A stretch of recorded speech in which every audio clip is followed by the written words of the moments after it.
Jail में बंद खूंखार अपराधियों को मानवता के आधार पर अपनी पत्नी से मिलने और बच्चा पैदा करने के लिए भी पैरोल मिलती है। जेल में बंद खूंखार अपराधियों को मानवता के आधार पर बिरयानी खाने की भी छूट मिलती है। जेल में बंद खूंखार आतंकवादियों अपराधियों को मानवता के आधार पर इबादत करने की छूट मिलती है, अपनी पसंद का कपड़ा पहनने की छूट मिलती है, त्योहार मनाने की छूट मिलती है। कई बार तो ऐसा देखा कि बड़े बड़े माफियाओं को अपने घर में शादी विवाह अटेंड करने की भी छूट मिली है, पैरोल मिलती है, बेल मिलती है, जमानत मिलती है।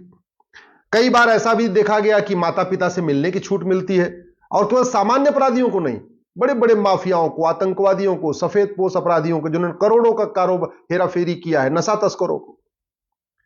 लेकिन जेल में बंद आशाराम जी को योग, प्राणायाम, नेचुरोपैथी, आयुर्वेद के जरिए अपना इलाज कराने की छूट नहीं मिल रही है।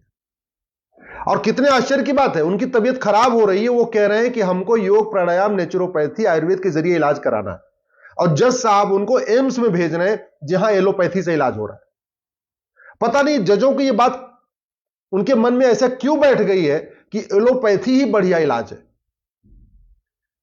जज साहब ने कभी चरक संहिता पढ़ी नहीं, कभी महर्षि सुश्रुत को पढ़ा नहीं, कभी आचार्य भाव प्रकाश को पढ़ा नहीं, महर्षि वाग्भट को पढ़ा नहीं, महर्षि शारंगधर को पढ़ा नहीं, महर्षि माधवकर को पढ़ा नहीं।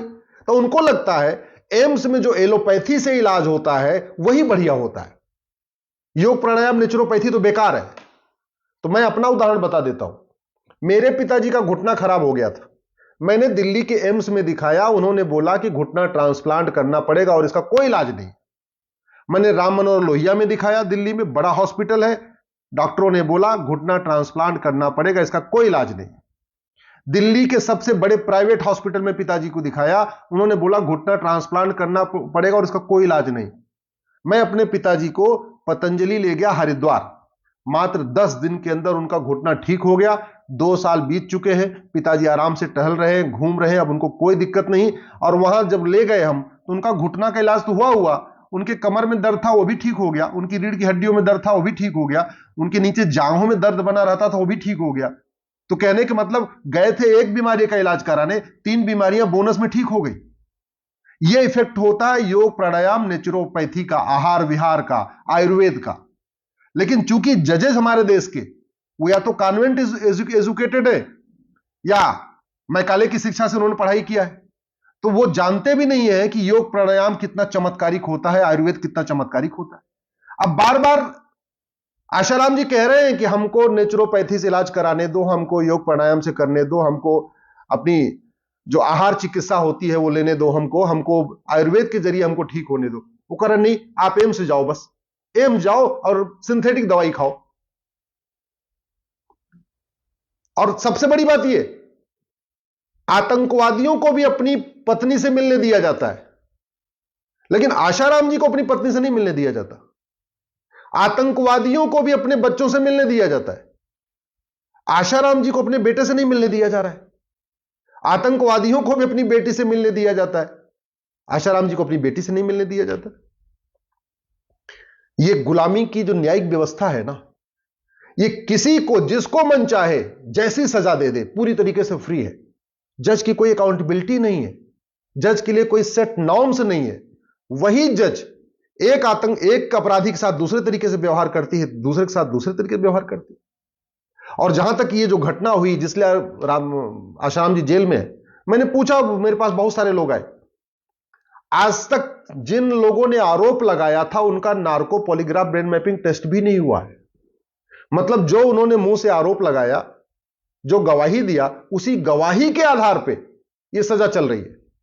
अरे कम से कम एक बार वेरीफाई कर लेते, दोनों पक्षों की, आशाराम जी का भी नार्को टेस्ट करा लेते और जिसने आरोप लगाया उसका भी नार्को पॉलीग्राफ ब्रेन मैपिंग करा लेते। आशाराम के बेटे का भी narco test polygraph brain mapping करा लेते और जिसने आरोप लगाया है उसका भी narco test polygraph brain mapping करा लेते। केवल ओरल गवाही के आधार पे, मौखिक गवाही के आधार पे, ना कोई मेडिकल रिपोर्ट है और कोई चीजें है नहीं, केवल मौखिक गवाही के आधार पे लगातार मुकदमा चलता जा रहा है। आज तक जबकि हमारे पास साइंस है, हमारे पास नार्को की व्यवस्था है, ब्रेन मैपिंग की व्यवस्था है, पॉलीग्राफ की व्यवस्था है। अरे दोनों का कर लो, और चलो एक बार प्रूफ भी हो गया, मैंने मान लिया कि आशाराम जी ही दोषी हैं, तो दोषी तो अजमल कसाब भी था, दोषी तो बड़े बड़े माफिया डॉन भी हैं, ये दोषी तो लालू प्रसाद यादव भी हैं। लालू प्रसाद यादव दोषी है ना, उनको कैसे बेल मिली हुई है, बाहर घूम रहे हो तो पार्टी बना रहे हो, तो पार्टी का प्रचार कर रहे हैं। मतलब लालू यादव को पार्टी का प्रचार करने, टिकट बांटने, घूमने के लिए, सिंगापुर में इलाज करने के लिए बेल मिल सकती है, और आशाराम जी को वो कह रहे हैं कि भैया हमको एक काम करो, बस एम्स में मत भेजो, हमको एलोपैथी से इलाज मत कराओ, हमको कहीं भी ऐसी जगह भेज दो जहां आयुर्वेदिक इलाज होता हो। उनको नहीं मिलेगी।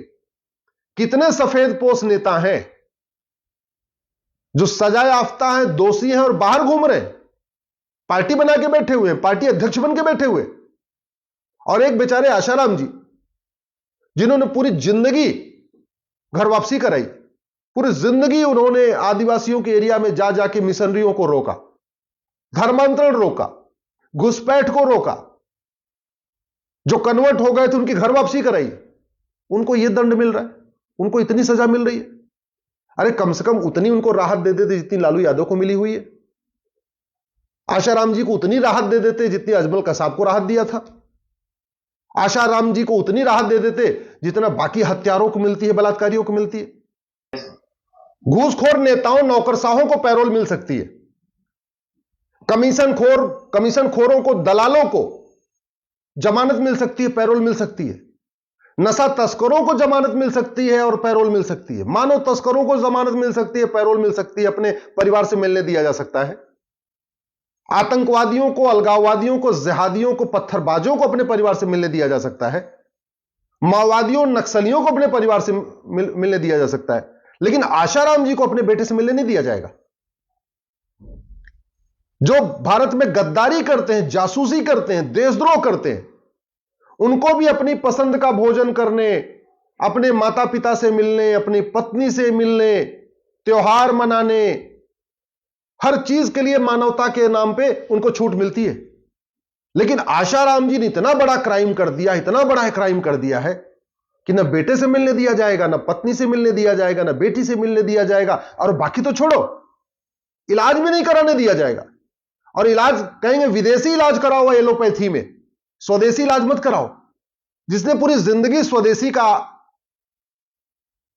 को आगे बढ़ाया है, उस व्यक्ति को फोर्स किया जा रहा है कि नहीं, तुम विदेशी इलाज कराओ, विदेशी चिकित्सा व्यवस्था यानी एलोपैथिक में इलाज कराओ, स्वदेशी चिकित्सा यानी योग प्राणायाम में इलाज मत कराओ, नेचुरोपैथी में इलाज मत कराओ। मैं जज साहब से हाथ जोड़ के निवेदन करता हूं, आपने बड़े मुकदमे देखे होंगे, आपने बहुत फैसले दिए होंगे, एक बार याद रखिएगा, अगर आशाराम जी दोषी हैं, ये तो आप जानते होंगे, अगर आप बिना नार्को पॉलीग्राफ ब्रेन मैपिंग के भी समझ गए हैं कि आशाराम जी दोषी हैं, तो चलो हम भी मान लेते हैं दोषी हैं। लेकिन क्या उन्होंने अजमल कसाब से ज्यादा अपराध किया? क्या उन्होंने 1,000 करोड़ का चारा घोटाला किया है? क्या उन्होंने 70,000 करोड़ का कॉमनवेल्थ घोटाला किया है? क्या उन्होंने 1,76,000 करोड़ का 2G घोटाला किया? क्या उन्होंने 1,86,000 करोड़ का कोयला घोटाला किया? क्या उन्होंने आदर्श घोटाला किया? अरे एक से बढ़कर एक घोटाले हुए। किसी नेता को तो आज तक नहीं रोका कोर्ट ने कि नहीं अपने परिवार से नहीं मिल सकते। नेताओं को तो इवन घर से बना बनाया भोजन की छूट मिली हुई है। कितने सारे ऐसे नेता हैं जो जेल में बंद हैं, उनको घर से बना हुआ बन के भोजन आता है, इतनी छूट मिल रही है। और एक व्यक्ति जो बूढ़ा हो चुका है, शरीर से अस्वस्थ है, और केवल इतनी मांग कर रहा है कि हमको योग प्राणायाम नेचुरोपैथी में इलाज करा दो, केवल हमारा आयुर्वेद में इलाज करा दो। इस अवस्था में भारत छोड़ के कहीं भाग नहीं जाएंगे। इस अवस्था में ऐसा भी नहीं है कि वो किसी और का मर्डर कर देंगे। इस अवस्था में और कुछ तो कर नहीं सकते, कम से कम मानवता के आधार पे। और आशाराम जी के पुराने कार्यों को देख लीजिए, लाखों लोगों की घर वापसी कराई उन्होंने, लाखों लोगों को धर्मांतरित होने से बचाया है। दलितों और आदिवासियों के बीच में एक बार आप जाके सुनिए, आपको पता चलेगा उन्होंने क्या क्या काम किया हुआ है। प्लीज हाथ जोड़ता हूं, थोड़ी सी उनके ऊपर भी दया करिए। जैसे आतंकवादियों के ऊपर मानवता की दुहाई दे के काम हो रहा है, थोड़ा उनका भी मानवाधिकार है, उनको भी थोड़ा दया दृष्टि कर दीजिए, कम से कम उनको इलाज कराने दीजिए।